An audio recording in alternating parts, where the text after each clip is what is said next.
So everyone always talks about the perks of locking in with a peer or like surrounding yourself with like-minded people.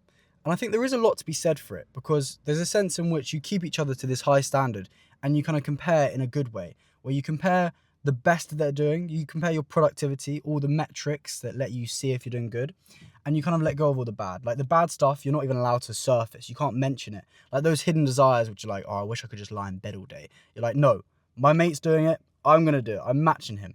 And I do think there's a lot of benefits that come with that. But I also think there's a lot of benefits in isolation where you are unaware of how the other person's doing. I've noticed this in my life when I've been isolated and I couldn't compare myself to my peers, my friends, my competition, whoever, you have this uncertainty around it. And because I think it's due to the negative bias. So if you don't know what negative bias is, it's basically where you focus on the bad things and you kind of let the good things slide away.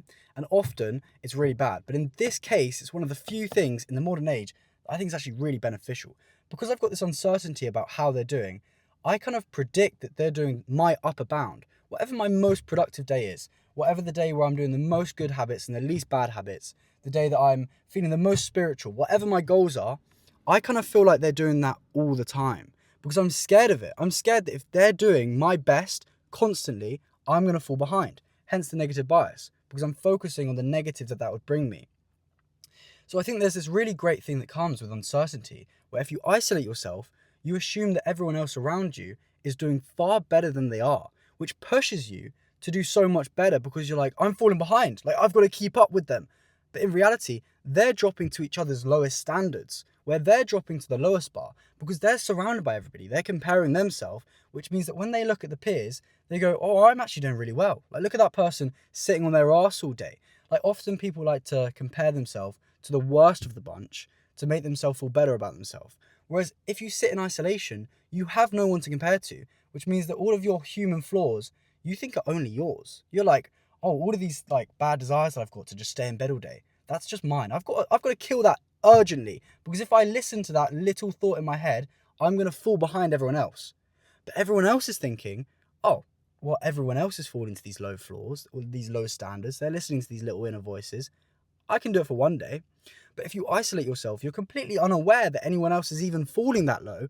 And you think they're aiming so high and they're doing this high bar, your upper bound, that now you feel obliged to listen to your upper bound. You feel obliged to constantly be doing your best so you don't slip behind because you're unaware of everyone else's progression.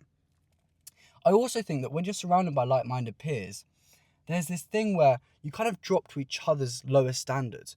Where if you like even give the fleeting thought as a joke, you're like, oh, like we should just go to the pub today. Like whatever you consider bad, right? Oh, we should stay in bed all day and not do work. Even as a joke, that's planted a seed in the other person's head. And they won't do it like instantly. But as the hardness of the task continues, or the more tired you get, the more you start to build that sense of, oh, I deserve a reward. I deserve a release, an escape. And the more that urge builds, the more you feel obliged and the more you feel accepted to take on that urge, right? And if your mate has already planted the seed of, oh, we should just go to the beach all day, or we should just not do any work, then now you know that they would actually accept it. They know that, you know that whatever release you go with, they're going to oblige to it, which means now you almost feel convicted. You're like, I deserve this. Like, you both go, yeah, we deserve it. Like, we've been working hard. So now you fall to each other's lowest standard because you kind of planted these seeds everywhere. Whereas if I'm by myself and I'm like, oh, I wish I could just be in bed all day, I'm like, oh, no, I can't do that because all of my peers wouldn't do that. All my peers are reaching my upper bound. They're doing the best that I'm doing all the time. So I've got to keep and maintain that standard just to keep up, not even to exceed them, just to keep up.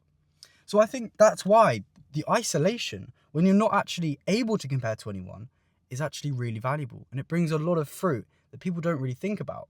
Instead, they always think, oh yeah, I should surround myself with like-minded people so we bring each other up. But in reality, we're all human. And when we notice that we're all human, we fall to our human standards.